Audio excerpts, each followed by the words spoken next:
um estudo de caso realizado pelo professor do AE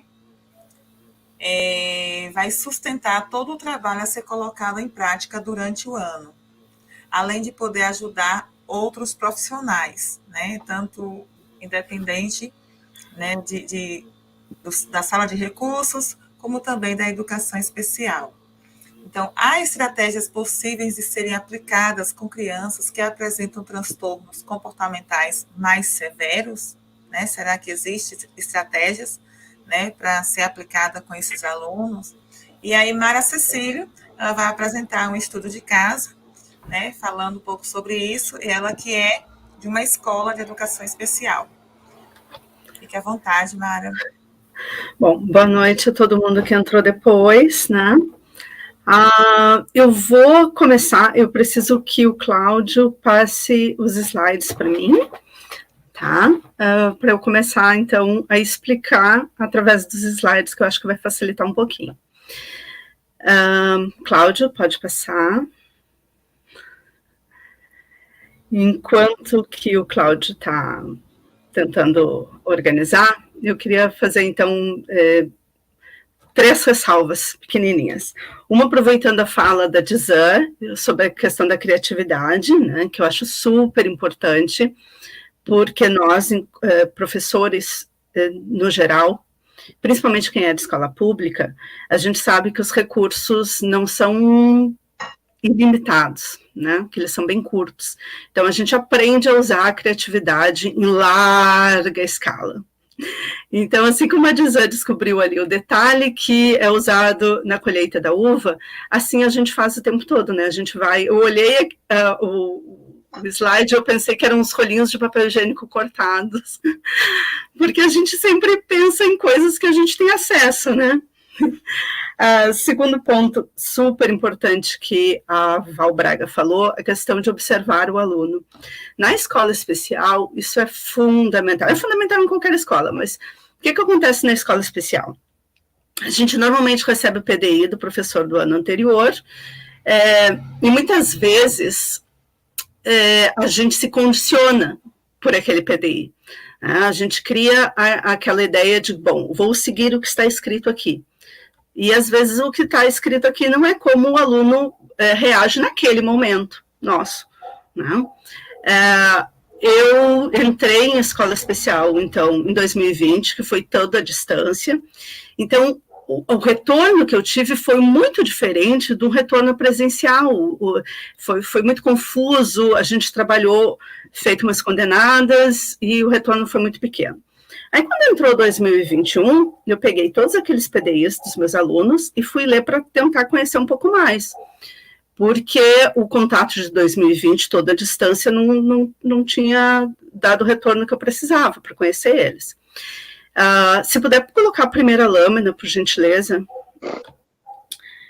E daí, eu vou pegar uma outra fala da Lenice, que é o olhar do professor individualizado, quanto isso é importante, porque cada aluno a gente vê de uma forma diferente e ele não é o mesmo, né? Então, a gente acaba criando estratégias para cada aluno, e em escola especial isso é muito claro. Eu tenho uma turma, então, de alunos não verbais. Obrigada. Segunda lâmina, por favor. E de alunos que têm uma situação de agressividade bastante ampla. Tem como ampliar? Ou eu fiz tão pequenininho assim?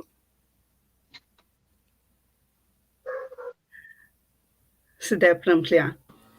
De acordo o modelo que ele vai colocando aí, fica maior. Ok, perfeito.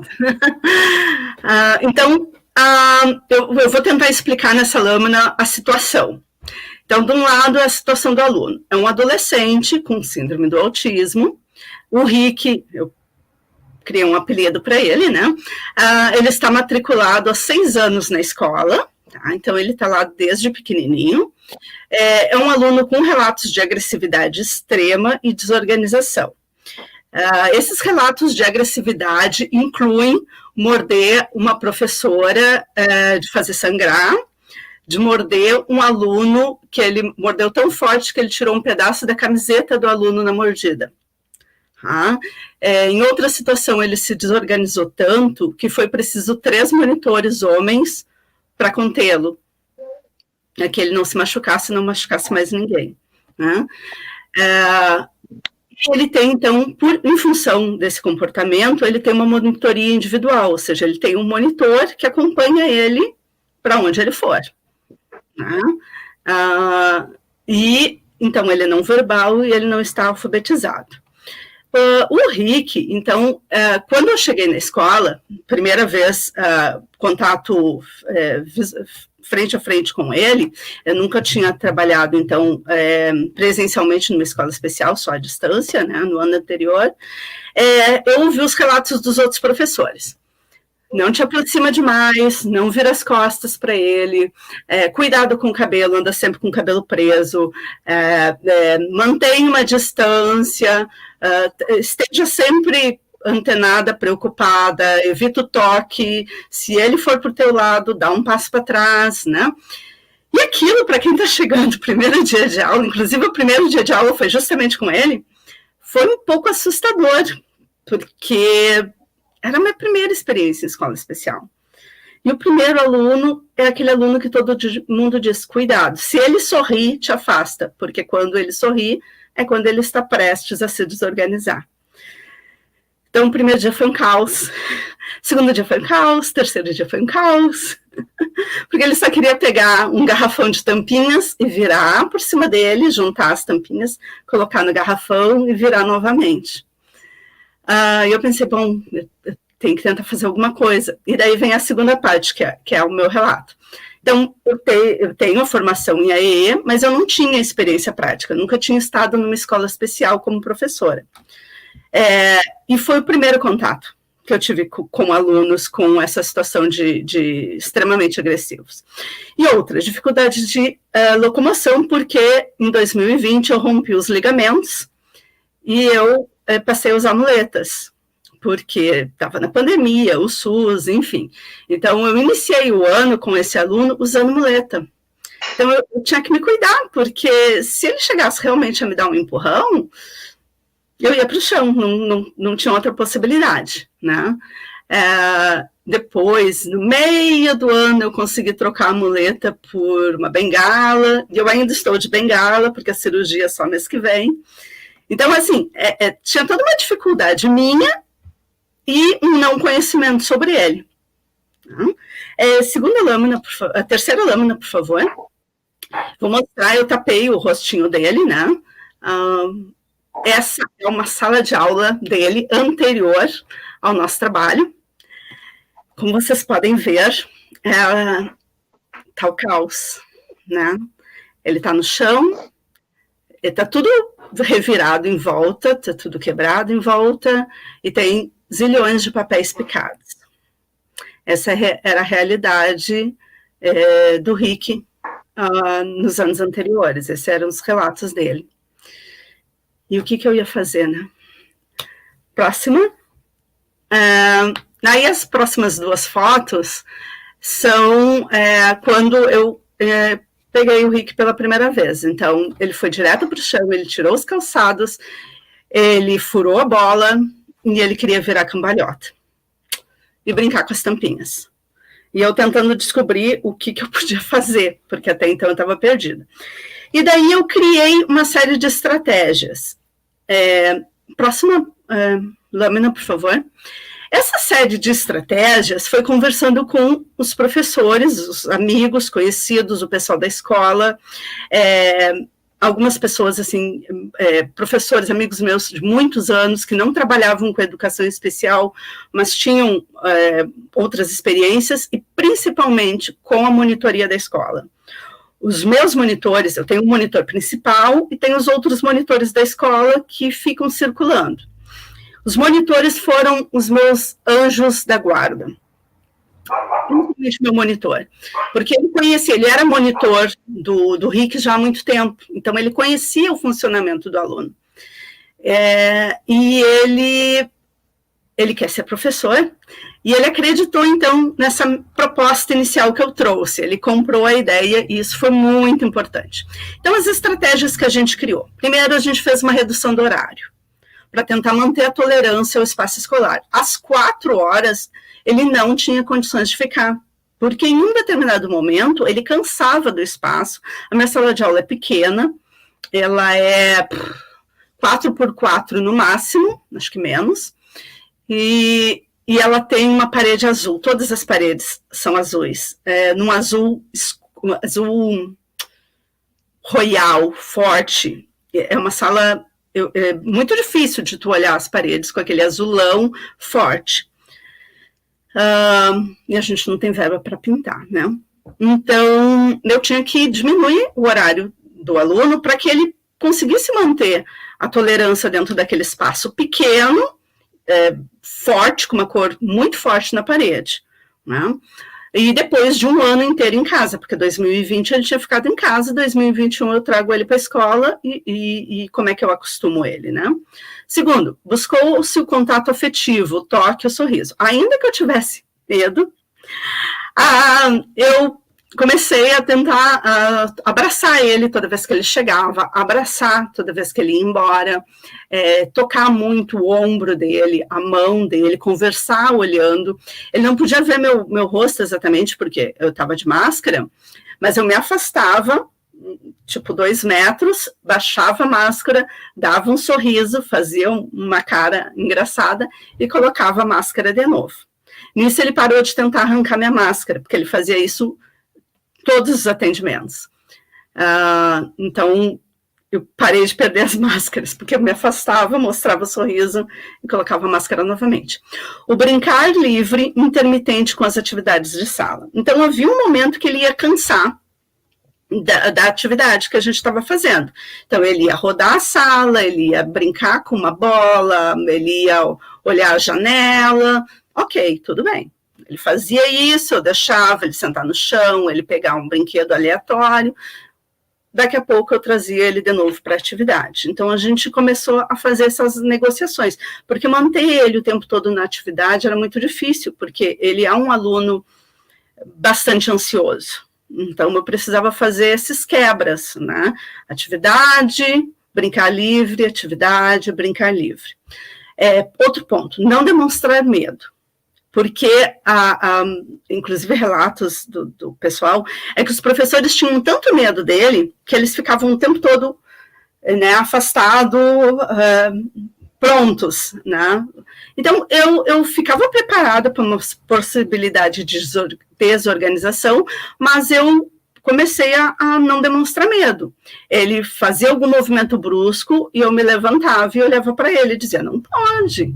Sempre no mesmo tom de voz, eu não alterava o tom, mas eu dizia, não dá, assim, eu não consigo, sabe? E daí ele vinha para o meu lado e eu continuava com as mãos olhando para ele, dizendo, o que houve? Eu não recuava.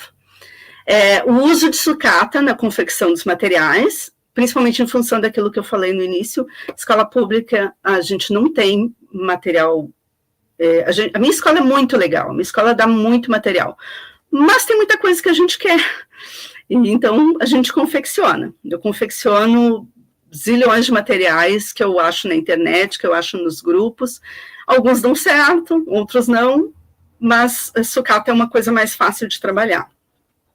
Prioridade no uso da madeira, das texturas, dos tecidos, dos materiais maleáveis, como areia, massinhas, grãos, líquidos, que é uma coisa que ele ama, né? Porque são materiais mais confortáveis. Esse tipo de material, uma madeira colorida, uma textura, um tecido feltro, né? Linhas, lãs, ele passa um conforto no toque, diferente do plástico duro, por exemplo, aqueles carrinhos de plástico que a gente compra que são duros, né? E os materiais estruturados, porque ele não tinha paciência para folhinha. Ele odiava qualquer coisa que envolvesse folha. Então, eu comecei a trabalhar com esse material que eu considerava que dava um conforto maior. Tá? Próximo slide.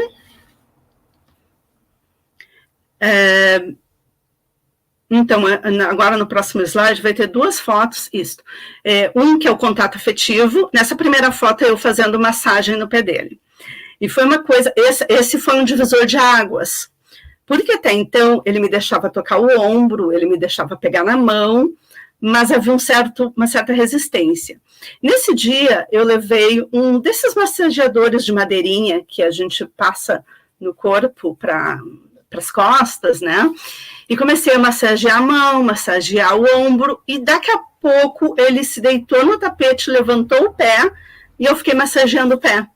Como eu tenho dificuldade de ir para o chão em função do meu joelho, eu sento numa dessas cadeirinhas baixinhas, né? E daí, essa foto eu me lembro muito do meu monitor falar: eu não acredito que eu estou vendo o aluno X escorado no cotovelo, com o pé estendido, deixando de fazer massagem. Foi meio que um divisor de águas. A partir dali, a gente disse, ok, vamos mudar tudo, vamos seguir na linha do fazer as coisas diferentes. E o segundo é material maleável, massinha de modelar caseira, né? Tenho várias receitas, eu vou testando todas, porque a caseira eu posso fazer em grande quantidade e eu posso tornar ela mais macia ou mais dura, né? Diferente da massinha de modelar pronta. E ele adora, então eu faço cores diferentes, ele vai misturar todas elas, mas ele vai apertar, explorar. E o primeiro dia que eu levei massinha, ele ficou 1h40 na massinha. A gente queria tirar ele da atividade, a gente não conseguia, porque ele não saía da massinha de modelar. 1h40 ele ficou brincando com a massinha de modelar. Próximo slide.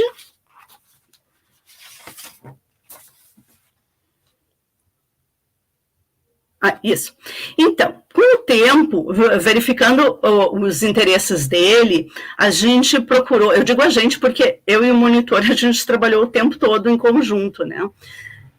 O foco centrou-se nas atividades sensoriais que provocassem estímulos aos 7 sentidos. Então, tudo que eu fazia, eu pensava em algum dos sentidos para trabalhar. Ou era o tato, né? Eu até trouxe aqui, mas eu tenho as fotos ali, mas enfim, essa daqui é uma pipa de mão Waldorf, que eu adaptei para a minha realidade. Só trabalhar as fitas e as cores era pouco para o que eu precisava. Então, eu usei materiais diferentes. Eu fiz tricô, eu usei pedaço de tecido, eu usei lã, usei fita, né? Cada uma delas para trabalhar, então, o meu tato. Bolinhas também, né? Porque ele adora apertar. Então, trabalhava muita bolinha. O olfato. Aí, desculpa. Eu trabalhei, então, o que eu chamo de alfabeto sensorial, que cada um deles tem um cheiro, né? E ele pode tirar, então, e ele pode explorar, né?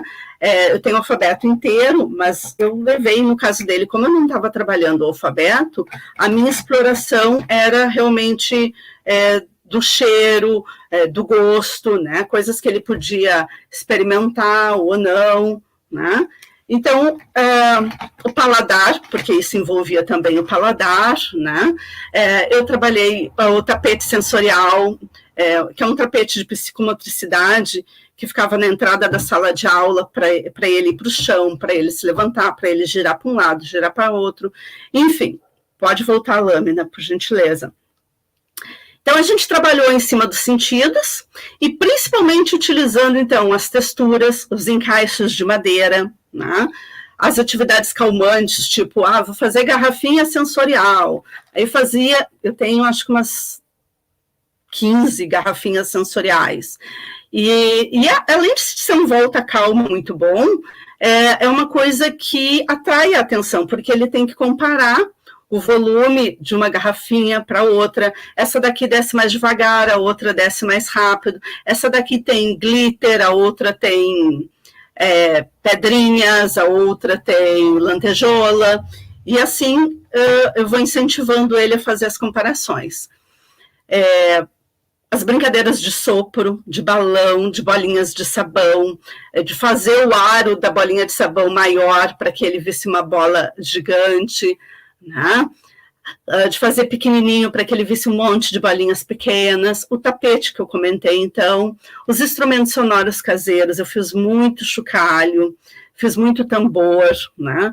Que era tudo de material caseiro, que se ele quebrasse, não ia ter tanto prejuízo, mas que ia ter sons diferentes daqueles tradicionais que ele teria provavelmente em casa, como teclado, violão, né, sons, digamos, que ele já estaria acostumado.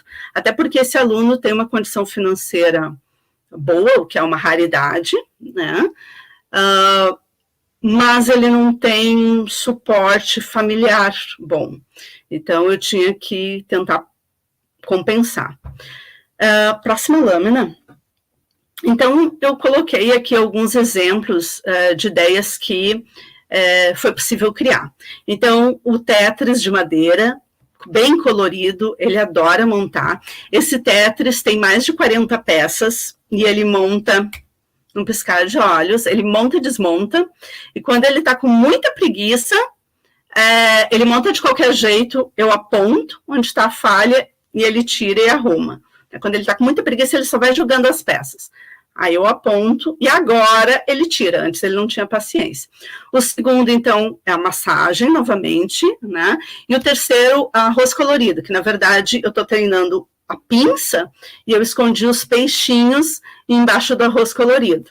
Ele adora grãos, então tudo que eu posso colorir, como arroz, milho, sal, lentilha, tudo que eu posso colorir, eu trabalho, porque ele ama, ele fica horas virando num potinho, virando no outro, virando em cima da mão, apertando, e isso tem funcionado muito com ele, porque ajuda muito a acalmar ele, e ele acaba fazendo atividade. Ele quer mexer no arroz, e eu digo que ele só pode mexer depois que ele tirar todos os peixinhos. Então, ele vai lá e faz todo o movimento de preensão e de pinça para tirar o peixinho, para poder brincar com o arroz depois. Pode passar, por favor. Então, eu coloquei aqui alguns exemplos de coisas que deram certo, que são coisas bem simples, na verdade, né? A areia cinética, que eu achei na internet, funcionou maravilhosamente bem, funcionou melhor que a massinha de modelar. O dia que a gente trabalhou a areia cinética, a gente teve que trocar a roupa dele, porque ele estava de areia da ponta do cabelo até o dedão do pé, e ele amou. A aranha Nina, que na verdade é para trabalhar a coordenação motora, né, e o movimento da apreensão e a concentração, eu fiz manualmente porque eu não tenho máquina de costura, né, então eu fiz à mão, mas quem tem habilidade, faça na máquina de costura que funciona melhor. As garrafinhas sensoriais, que foi o que eu mostrei para vocês, né, ali é uma delas, eu tenho muitas, cada uma com um volume diferente de líquidos. Próxima, por favor. Trabalhei o gelo, que está na próxima, ele gosta muito do gelo. Essa de baixo, que eu fiz com rolinhos de papel higiênico, então ele larga a bolinha lá em cima, ele vê todo o caminho. Tem uma que é inteira, que é essa primeira, e tem outra que é toda furadinha, e daí ele vai acompanhando o movimento da bola. E ele gosta muito, porque ele consegue largar e acompanhar o caminho e pegar no final. É uma coisa que antes ele não tinha essa preocupação ele jogava a bola, e agora ele aprendeu que ele não pode só jogar, ele tem que acompanhar e sobreviver no final, resgatando a bola, que senão eu digo, morreu a bolinha. E daí ele sai catando a bolinha desesperadamente. Próxima. E daí a gente vai fazendo as adaptações dentro da nossa realidade, né?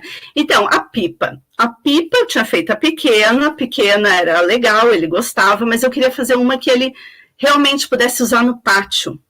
E daí eu fiz essa gigante num bambolê, e foi muito engraçado, porque ele ria tanto, eu não sei se ele achou que era uma coisa tão absurda, mas ele dava muita risada na pipa do bambolê, porque era muito grande, eu colocava em cima dele e ele ficava ali dentro. Foi muito interessante as reações dele, porque aos poucos a gente começou a perceber que ele poderia rir e que aquilo não era o início de uma crise, que aquilo era realmente ele relaxando, ele entrando para a sala de aula, ele sentando à mesa, ele interagindo com o material sem rasgar, sem destruir, sem jogar no chão, né? Esse painel sensorial que fica preso na sala, eu fiz esse painel, na verdade, no ano anterior. Como o ano foi, como a gente fez à distância, o painel ficou guardado. Então, hoje, eu faria um painel um pouco diferente. Então, para o próximo ano, eu planejo fazer um painel um pouco diferente. Mas ele atende a algumas necessidades, que é aprender a chave, que é aprender a ligar a luz, que é aprender a se ver no espelho, que é usar o controle, que é acender a luz, acender a campainha, tirar da tomada, enfim. Ali o alfabeto sensorial que eu mostrei para vocês, né? Pode passar, por gentileza. E o conduíte, que é um material bem barato, porque eu não tinha condições de comprar aqueles... esses caninhos prontos que vendem na internet para as crianças brincarem e anti-estresse. Ele é caro.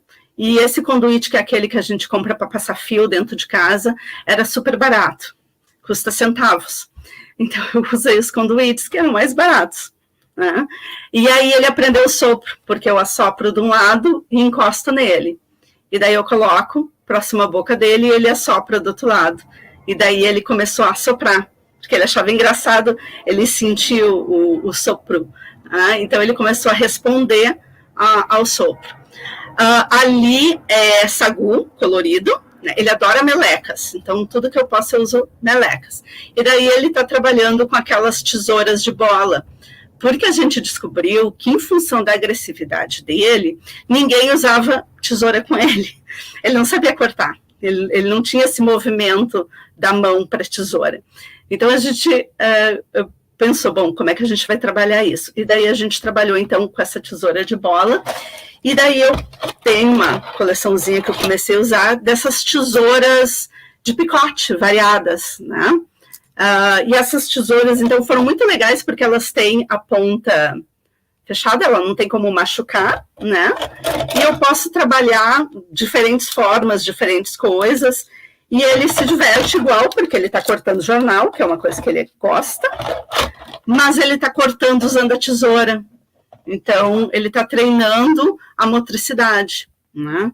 De uma forma não tradicional, que é simplesmente pegar aquela tesoura reta e ficar cortando uma reta sem fim. Né? Naquele mesmo slide, por gentileza. E daí o último são as bolinhas de sabão, que ele ama. E essa também foi uma atividade super interessante, porque no início ele só, não dá para ver ali porque eu tapei o rosto dele, mas ele está rindo, porque ele adora ver as bolinhas. E um dia eu peguei o pote, deixei em cima da mesa e fui no meu armário. Quando eu viro de costas, ele está pegando o pote, eu pensei, puxa, agora vai virar tudo no chão, né? Ele abriu o pote e ele assopra. E a primeira coisa que eu faço, eu olho para o meu monitor, o que é isso? Em choque. E o meu monitor olha para mim e disse, vamos ter que fotografar, faz de novo. Ele não pegou de novo, né? Mas foi fantástico. Ele pegar o pote, abrir o pote, soprar, fazer a bolha e guardar. Quer dizer, ele aprendeu. Né? Então, é um detalhe tão pequeno, mas que nem a Lenice disse ali do brinquedo. Para a gente, aquilo tem um significado gigante, gigante, é uma coisa assim, descobrir a América, né? E isso foi muito encantador, foi muito encantador o trabalho com ele, por essas pequenas conquistas, porque eu, como eu falei, eu não tinha experiência em escola especial, e daí eu fui descobrir mais tarde, que daí eu ganhei a confiança do monitor, que ninguém queria essa turma. E que daí a diretora disse, bom, eu vou dar para a moça que está chegando. E o meu monitor disse para ela, ai, tu vai dar para uma novata, essa turma é tão difícil, não vai dar certo. E daí, lá para outubro, ele me contou isso, e ele disse, puxa, eu não imaginei que fosse dar certo. Né? E daí está ali o Rick dando pezinho para fazer massagem, está ele abrindo a bolha de sabão, enfim. Mas o próximo, por favor, eu não quero demorar demais, porque eu me empolgo.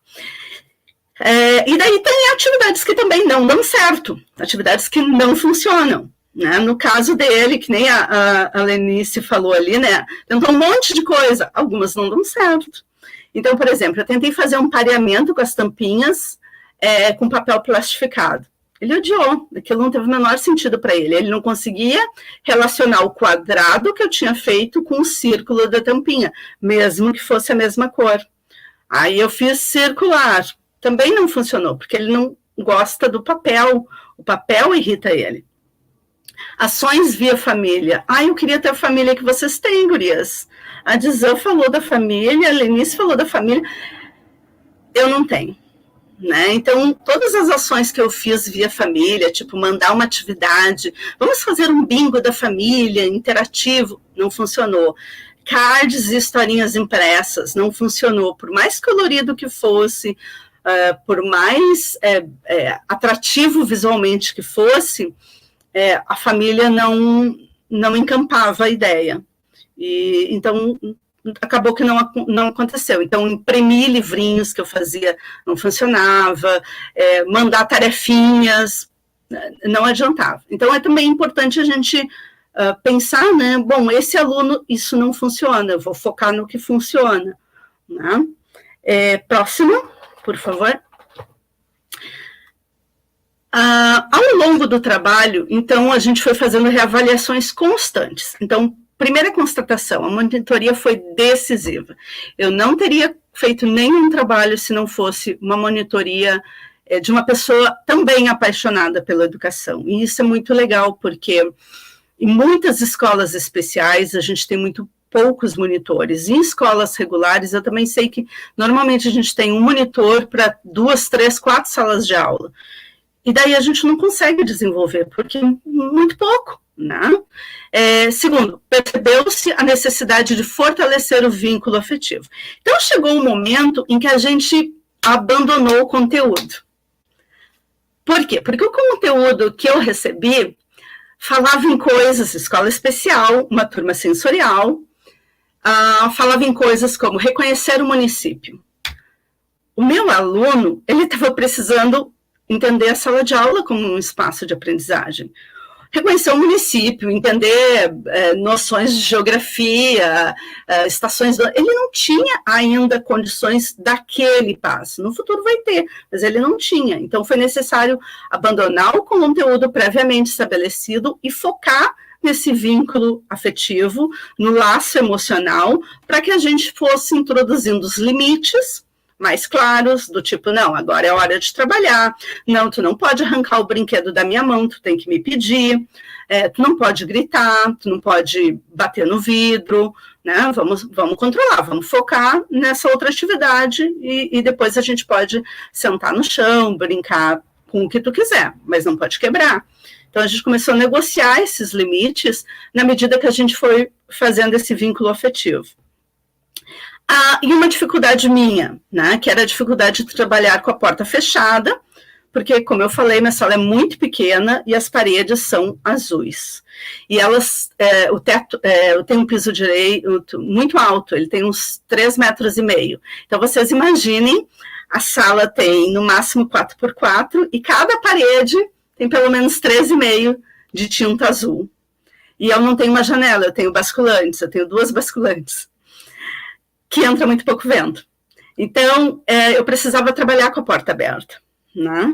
Só que aquilo criava um desejo de ir para o corredor. Então, eu criei uma cortina que funcionava como um limite abstrato, mas um limite físico, que era para evitar as fugas da sala de aula, porque estava ali, e não que fosse impedir ele de sair, mas ele sabia que ali terminava a sala. E daí eu vou mostrar 2 exemplos para vocês no próximo slide, de cortinas que eu criei buscando na internet, e daí é muito legal porque as pessoas fazem coisas diferentes, né? O primeiro, então, de tampinhas, tá?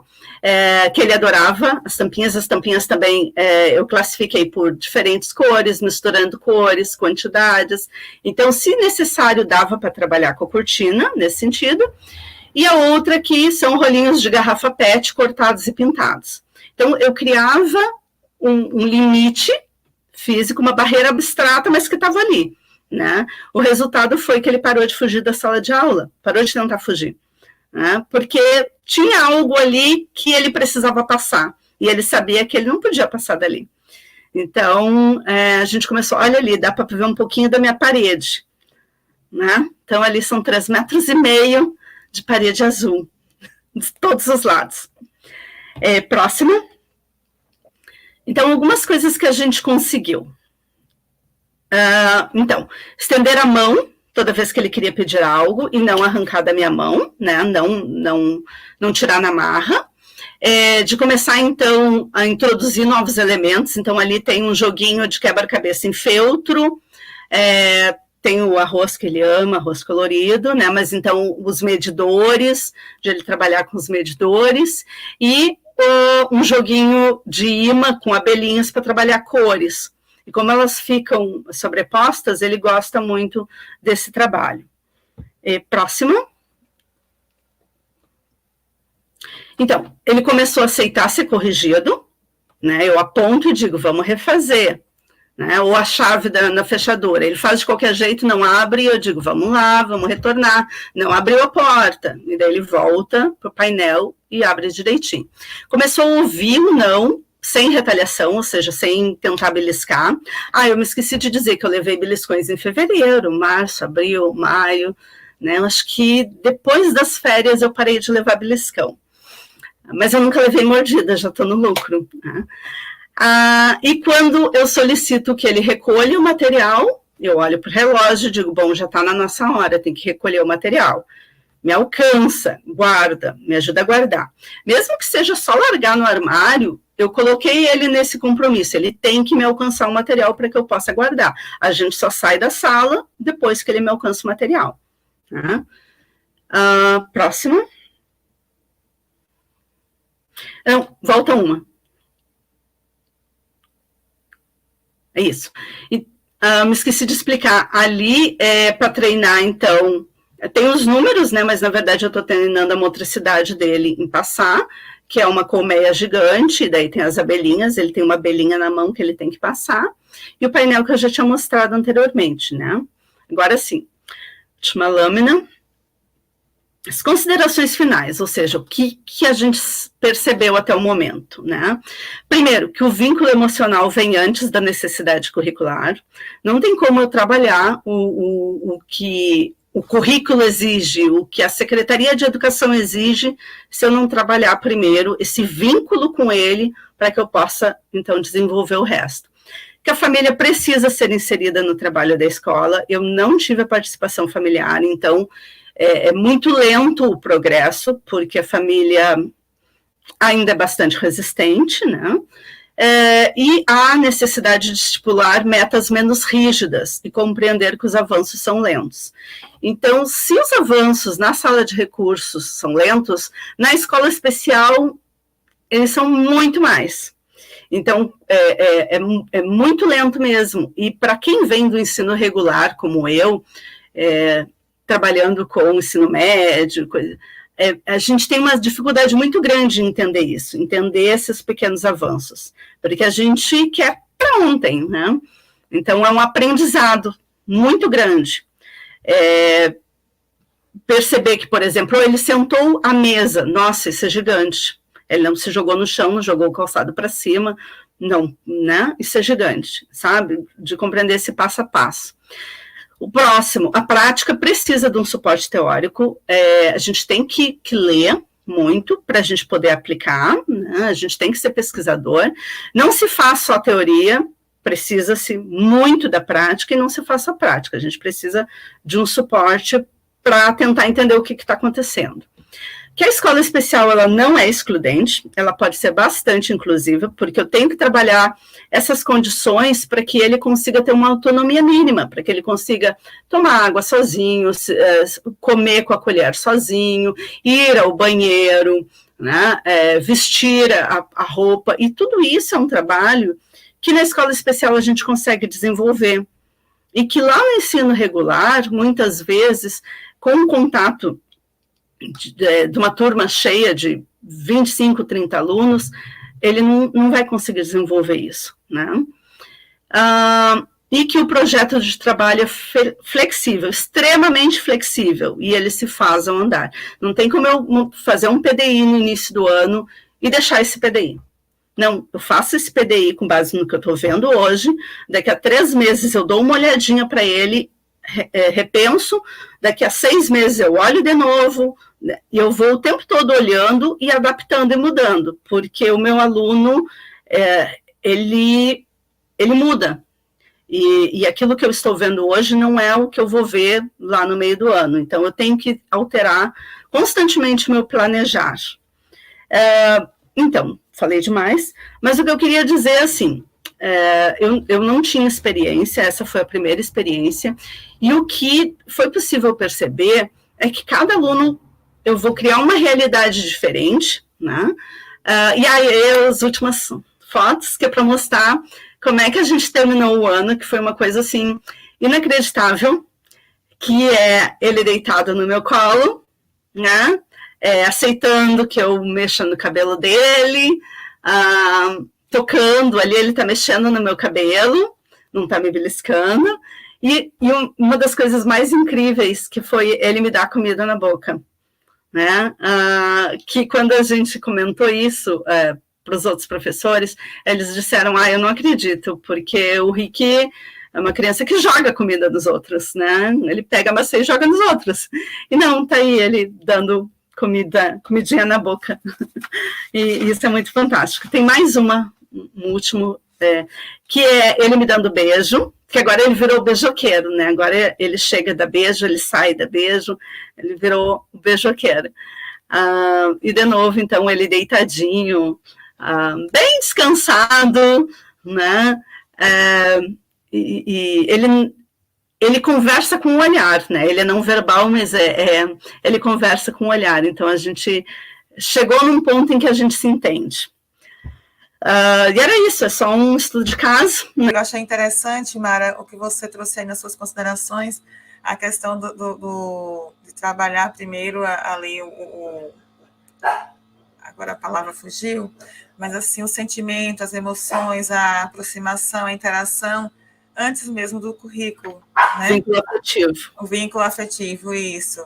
Né? Porque, e isso não é importante apenas para a escola especial, para a sala de recursos, é importante para a sala regular, principalmente, né? Porque às vezes está preocupado muito em trabalhar o conteúdo, muito trabalhar, seguir o currículo, e não pensa, né, nesse vínculo afetivo. Né? Então, quando se conquista um aluno, os resultados são bem melhores, né?